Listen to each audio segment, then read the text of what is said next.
Hello students. तो आज से अपन स्टार्ट करने जा रहे हैं अपने जीरो सीरीज के अंदर फिजिक्स के 12th के जितने भी वो क्वेश्चन हैं जिनका आंसर जीरो आता है वो सारे मैं एक जगह पे लिख के आया हूं आपके लिए। चलिए स्टार्ट करते हैं। सबसे पहले आता है क्वेश्चन नंबर फर्स्ट। किसी विलगित निकाय के लिए आवेश में परिवर्तन का मान कितना होता है। देखो विलगित निकाय क्या होता है। आवेश के जब धर्म पढ़े थे तो वहां अपन ने सुना था एक ऐसा निकाय जिसके अंदर आवेश जो होता है वो संरक्षित होता है। इसका मतलब ना तो और आवेश आता है और ना ही वो बाहर निकलता है, उसको क्या बोलते हैं, विलगित निकाय। तो उसका मतलब आवेश में परिवर्तन होगा ही नहीं, सिंपल सी बात, जीरो। और वैसे मैं आपको फिर बता देता हूं इन सब के आंसर जीरो है। सेकंड देखो, घर्षण के द्वारा आवेशन की प्रक्रिया के द्वारा उत्पन्न कुल आवेश का मान कितना होता है। देखो जब भी कभी घर्षण होगा तो किसी एक ऑब्जेक्ट के ऊपर से इलेक्ट्रॉन निकलेंगे और दूसरे के ऊपर चले जाएंगे। इसका मतलब कुल आवेश हमेशा कितना होगा, जितना था, इसका मतलब जीरो रहेगा। और आगे देखो नेक्स्ट, यदि दो बिंदु आवेशों के मध्य चालक प्लेट रख दी जाए तो आवेशों के मध्य लगने वाले अन्योन्य क्रिया बल का मान कितना होगा। देखो मैंने तो ये क्वेश्चन बहुत कंपटीशन एग्जाम्स में देखा है, बोर्ड एग्जाम में भी आप साथ में इंक्लूड करके चलो, क्योंकि वन वर्ड टाइप क्वेश्चन बहुत सारे आ रहे हैं आजकल। देखो सबसे पहले क्या कर रहे हैं, दो आवेश हैं और उनके बीच में रख दी चालक प्लेट। अगर अपने पास दो आवेश होते, ये होता अपना Q1, ये होता Q2, और ये दोनों निर्वात में रखे रहते, तो निर्वात के लिए क्या फॉर्मूला होता है, 1/4 pi epsilon not Q1 Q2 upon इनके बीच में जो भी डिस्टेंस होगी, दूरी होगी, उसका स्क्वायर। और अगर मैं कह दूं कि इनके बीच में मैंने एक माध्यम रख दिया, मान लो एप्सिलॉन आर, तब फॉर्मूला क्या बनता है, 1/4 pi epsilon naught epsilon R Q1 Q2 upon R square. अगर मैं इन सबको यहां से हटा दूं तो माध्यम के लिए क्या फॉर्मूला बन जाएगा, जो निर्वात वाला था वो का वही है, एप्सिलॉन आर एक्स्ट्रा है, तो एफ निर्वात अपॉन एप्सिलॉन आर। और किसी भी चालक प्लेट के लिए अपन अगर एप्सिलॉन की वैल्यू देखना चाहते हैं तो वो कितनी होती है, वो होती है अनंत। किसी भी वैल्यू के अंदर अनंत का भाग दोगे तो आंसर कितने आएंगे, जीरो। ठीक है, और आगे बढ़ते हैं, क्वेश्चन नंबर 4।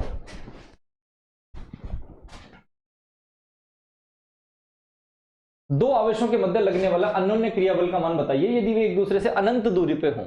अब क्योंकि मेरे पास दो आवेश हैं, ये अपने पास Q1, ये अपने पास Q2, और दोनों के बीच की जो दूरी है वो मैंने मान ली अनंत। लगने वाला बल कितना होता था, कि Q1 Q2 upon R square. अगर मैं आर की जगह पे रखूं अनंत का स्क्वायर, तो किसी भी वैल्यू में अगर आप अनंत का भाग देते हो तो आंसर कितने आते हैं, हमेशा जीरो, सिंपल। नेक्स्ट देखो, किसी बिंदु आवेश के कारण अनंत पर स्थित बिंदु पर विद्युत क्षेत्र की तीव्रता कितनी होगी। देखो हमेशा ध्यान रखना, विद्युत क्षेत्र की तीव्रता जो होती है बिंदुवत आवेश के कारण वो हमेशा अनंत के ऊपर जीरो। सेम क्वेश्चन वापस आएगा ये का ये, अपने पास एक चालक गोला है, एक कुचालक गोला है, एक द्विध्रुव है, सबके कारण जो अनंत पे वैल्यू होती है, चाहे वो विद्युत क्षेत्र की तीव्रता हो, चाहे वो विद्युत विभव हो, और चाहे स्थितिज ऊर्जा हो, वो सारी जीरो होती हैं। वो क्वेश्चंस यहां पे मिलेंगे।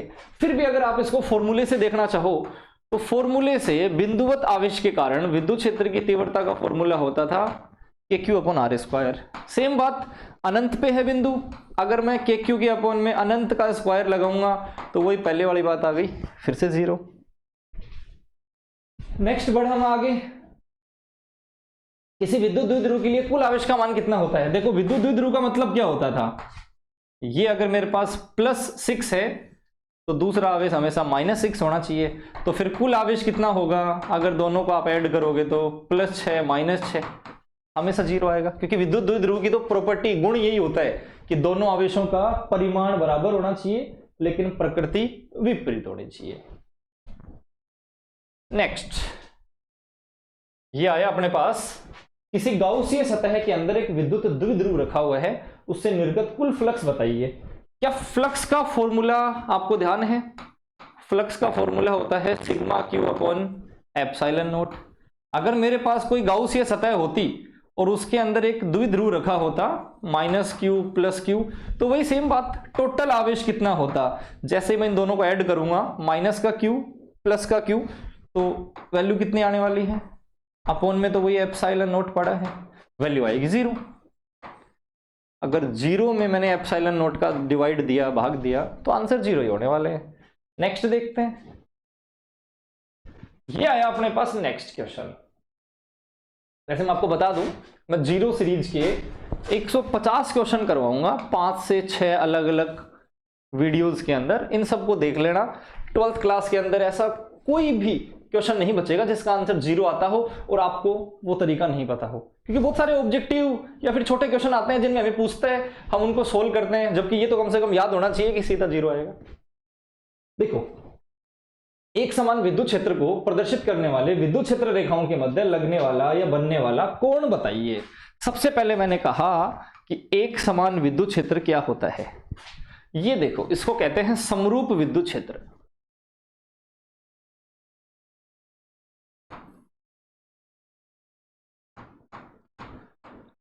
अगर 12वीं क्लास पढ़ी है ढंग से तो ये डायग्राम बहुत जगह देखने को मिला। उसके बाद उसमें कह रहा है प्रदर्शित करने वाले विद्युत क्षेत्र रेखाओं के मध्य कोण। देखो, एक विद्युत क्षेत्र रेखा ये रही और एक विद्युत क्षेत्र रेखा ये रही, क्या लगता है इन दोनों के बीच में क्या कोण है? इन दोनों के बीच में 0 डिग्री है, दोनों एक दूसरे के समांतर ही तो हैं।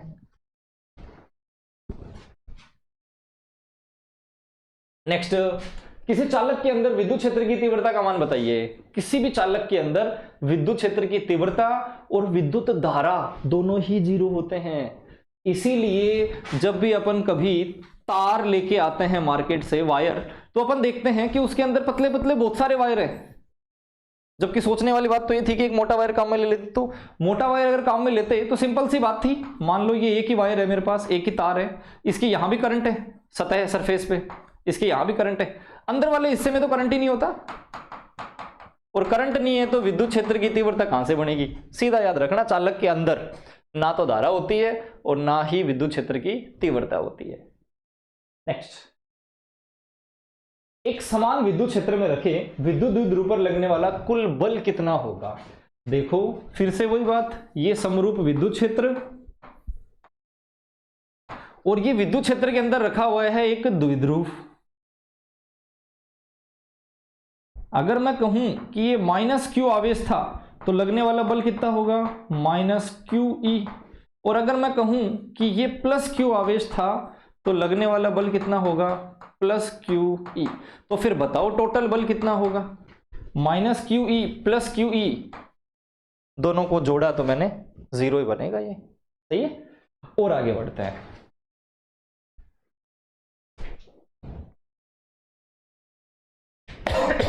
नेक्स्ट है, एक विद्युत द्विध्रुव है, विद्युत द्विध्रुव की अक्षीय स्थिति पे एक द्विध्रुव आघूर्ण और विद्युत क्षेत्र की तीव्रता के मध्य कोण कितना बनेगा? सबसे पहले आप याद करो, विद्युत द्विध्रुव के अक्ष पे क्या फॉर्मूला होता था?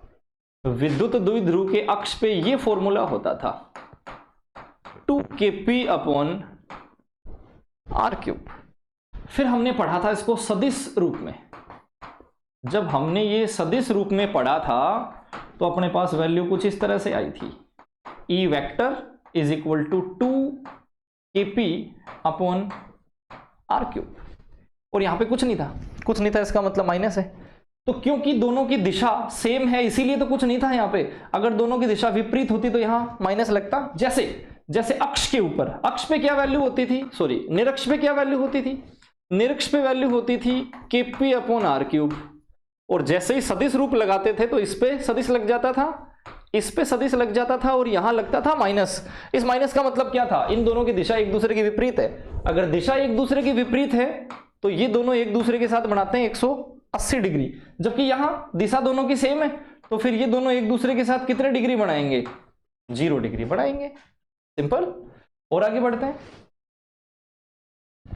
कहीं पे परेशानी हो तो एक बार वीडियो को रिपीट कर लेना, थोड़ा सा पीछे जाके वापस से चला लेना, है ना।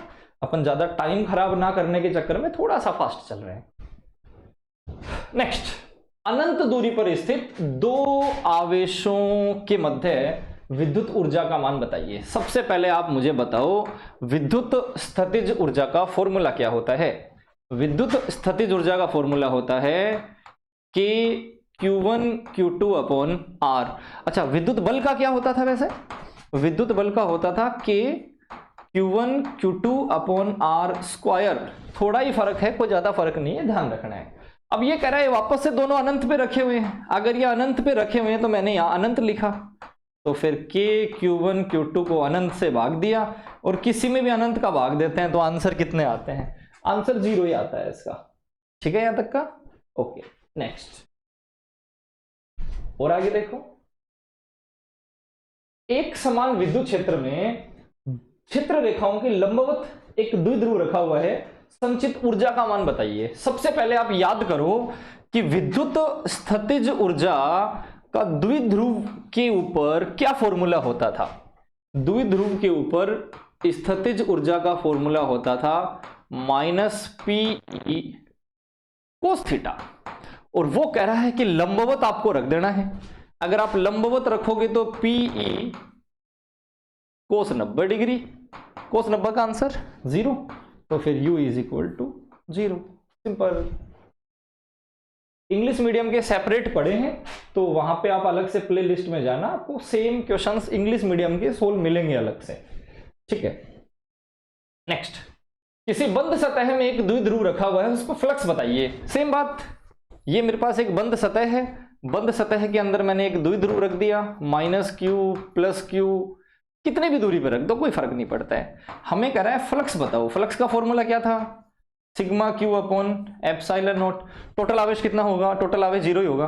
0 में चाहे किसी का भी भाग दो, 0 ही आना है, इसका भी फ्लक्स 0। नेक्स्ट,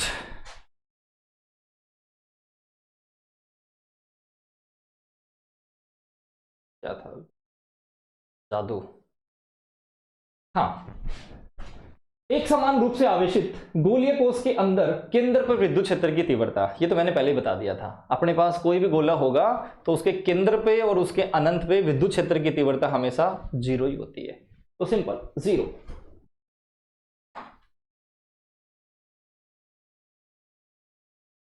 नेक्स्ट, सेम बात वापस से। अभी चालक गोला था, अभी अचालक गोला है। अचालक गोले के केंद्र पे क्या होगा?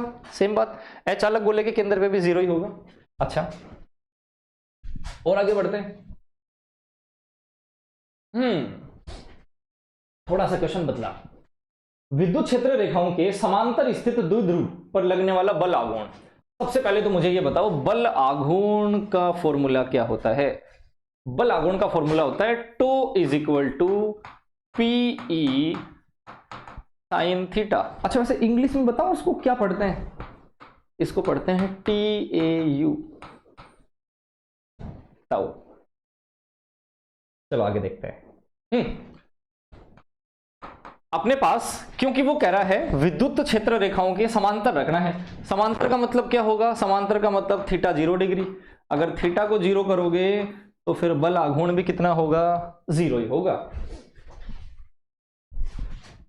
नेक्स्ट, दो विद्युत क्षेत्र रेखाओं की मध्य प्रतिच्छेदन कोण। देखो, अगर थ्योरी के अंदर ये क्वेश्चन आता है तो सिंपल, दो विद्युत बल रेखाएं एक दूसरे को कभी काटती नहीं है। क्यों नहीं काटती हैं?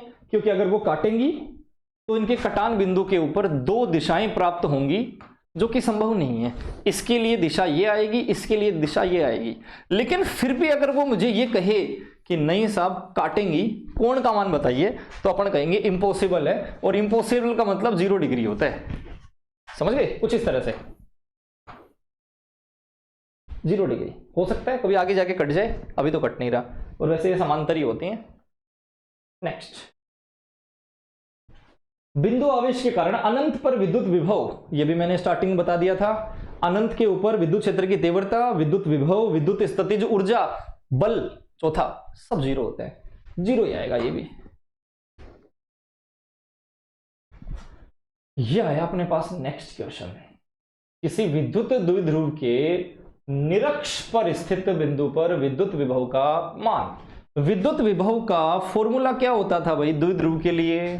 द्विध्रुव के लिए फॉर्मूला होता था कि P cos theta upon R square.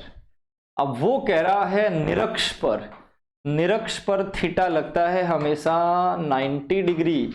जैसे ही थीटा 90 लगाओगे तो KP cos 90 degree upon R square, cos 90 का वैल्यू होता है 0।